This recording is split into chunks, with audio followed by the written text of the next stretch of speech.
سورہ نمل کا بیان جاری ہے۔ اب اس سلسلے میں اس سورہ کا 5واں رکوع جو ہے آیات 59 سے 67 تک، اس کی پہلے تلاوت، ترجمہ اور پھر تفسیر ہوگی۔ اعوذ باللہ من الشیطان الرجیم، بسم اللہ الرحمن الرحیم۔ قل الحمد للہ وسلام علی عبادہ الذین اصطفیٰ، اللہ خیر عما یشرکون۔ امن خلق السماوات والارض وانزل لکم من السماء ماء فانبتنا به حدائق ذات بہجہ ما کان لکم ان تنبتوا شجرہا اإلہ مع اللہ بل ہم قوم یعدلون۔ امن جعل الارض قرارا وجعل خلالها انہارا وجعل لها رواسي وجعل بین البحرین حاجزا اإلہ مع اللہ بل اکثرهم لا یعلمون۔ امن یجیب المضطر اذا دعاہ ویکشف السوء ویجعلکم خلفاء الارض اإلہ مع اللہ قلیلا ما تذکرون۔ امن یہدیکم فی ظلمات البر والبحر ومن یرسل الریاح بشرا بین یدی رحمتہ اإلہ مع اللہ تعالی اللہ عما یشرکون۔ امن یبدأ الخلق ثم یعیدہ ومن یرزقکم من السماء والارض اإلہ مع اللہ قل ہاتوا برہانکم ان کنتم صادقین۔ قل لا یعلم من فی السماوات والارض الغیب الا اللہ وما یشعرون ایان یبعثون۔ بل ادرک علمہم فی الآخرہ بل ہم فی شک منہا بل ہم منہا عمون۔ یہ تلاوت ہوئی۔ اب انہی آیات کا جو ترجمہ ہے وہ بیان ہوگا۔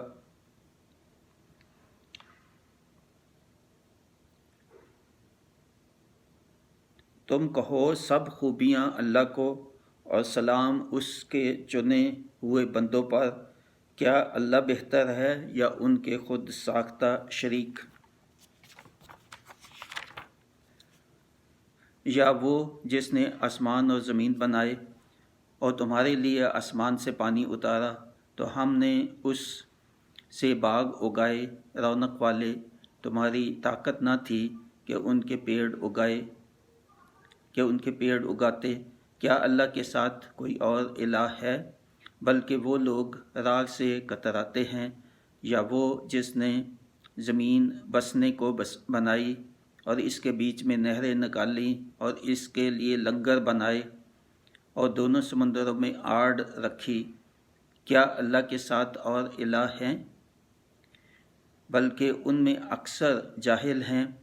یا وہ جو لاچار کی سنتا ہے جب اسے پکارے اور دور کر دیتا ہے برائی اور تمہیں زمین کا وارث کرتا ہے، کیا اللہ کے ساتھ اور الہ ہے؟ بہت ہی کم دھیان کرتے ہو۔ یا وہ جو تمہیں راہ دکھاتا ہے اندھیریوں میں خشکی اور تری کی، اور وہ کہ ہوائیں بیچتا ہے اپنی رحمت کے آگے خوشخبری سناتی، کیا اللہ کے ساتھ کوئی اور الہ ہے؟ برتر ہے اللہ ان کے شرک سے۔ یا وہ جو خلق کی ابتدا فرماتا ہے پھر اسے دوبارہ بنائے گا، اور وہ جو تمہیں آسمانوں اور زمین سے روزی دیتا ہے، کیا اللہ کے سوا یا اللہ کے ساتھ کوئی اور الہ ہے؟ تم فرماؤ کہ اپنی دلیل لاؤ اگر تم سچے ہو۔ تم فرماؤ غیب نہیں جانتے جو کوئی آسمانوں اور زمین میں مگر اللہ، اور انہیں خبر نہیں کہ کب اٹھائے جائیں گے۔ کیا ان کے علم کا سلسلہ آخرت کے جاننے تک پہنچ گیا؟ کوئی شریک نہیں، کوئی نہیں وہ اس کی طرف سے شک میں ہیں، بلکہ وہ اس سے اندھے ہیں۔ یہ جو ہے ترجمہ ہوا۔ ابھی یہی انہی آیات 58 سے 67 تک کی تفسیر جو میں نے لکھی وہ میں بیان کروں گا۔ اللہ تعالیٰ نے نبی کو فرمایا کہ بتاؤ کہ سب خوبیوں والا صرف اللہ تعالیٰ ہی ہے، اور سلامتی اور اللہ کی رحمت اللہ کے چنے ہوئے بندوں پر ہو۔ انکار کرنے والے لوگوں سے پوچھو کہ جن کو یہ اللہ کے سوا پوجتے ہیں اور اللہ کا خود ساختہ شریک بناتے ہیں، کیا یہ اللہ کو پوجنے سے ان کے لیے بہتر ہے اور فائدہ مند ہے، یا اس اللہ کو پوجیں کہ جس نے زمین اور آسمان اور جو کچھ ان کے درمیان ہے بنائے، اور ان کے لیے آسمان سے پانی اتارا، یا اپنے باغ اور کھیت اگائے۔ یہ بار بار اللہ تعالیٰ سوال کرتا ہے کہ ان سے پوچھو اے نبی کہ جس رب نے انہیں پیدا کیا اور ان کے لیے بے شمار یہ جو دیکھ رہے ہیں اللہ کی نشانیاں، تو وہ اللہ تعالیٰ کی بنائی ہوئی ہیں یا ان کے بتوں کی، یا اللہ تعالیٰ پھر بہتر ہے اس کی پوجا کی جائے جس نے ان کو بنایا، ان کی ضروریات کی ہر چیز جو آسمان و زمین میں پیدا کی، اور یا پھر بتوں کی پوجا جو کچھ بھی نہیں کر سکتے۔ تو بار بار یہ سوال جو ہے اللہ تعالیٰ اس سورہ میں کفار سے پوچھتا ہے، جس سے ان کی زندگی خوشحال ہوئی۔ یہی جو نعمتیں اللہ تعالیٰ نے آسمان اور زمین اور ان کی زندگی خوشحال کی، اور یہ اپنی خوراک حاصل کرتے ہیں انہی سے، پھر بھی ان سب کو سمجھ نہیں آتی کہ اللہ کے ساتھ اور معبود بناتے ہیں۔ کیا ان میں طاقت ہے کہ اللہ کے سوا ان کے معبود ایک پیڑ بھی لگا سکیں یا اگا سکیں؟ بلکہ یہ لوگ ناشکرے ہیں اور بھٹکے ہوئے ہیں۔ اللہ نے ان کے لیے بسنے کو زمین بنائی اور بیچ میں نہریں نکالیں، اور زمین میں لنگر یعنی پہاڑ بنائے، اور جا کے بہت جگہوں پہ یہ چیز آتی ہے کہ اللہ تعالیٰ نے زمین کو جو ہے ساکت یا سکون یا آرام کی جگہ بنایا، پہاڑ اس میں بنائے تاکہ میخیں جیسے ہے کسی جگہ گاڑ دیتے ہیں، پھر وہ زیادہ جنبش نہ کرے، ہلے نہیں، یعنی اس کی حرکت جو ہے وہ اسموتھ ہو، اور تاکہ لوگوں کے لیے پریشانی کا باعث نہ ہو۔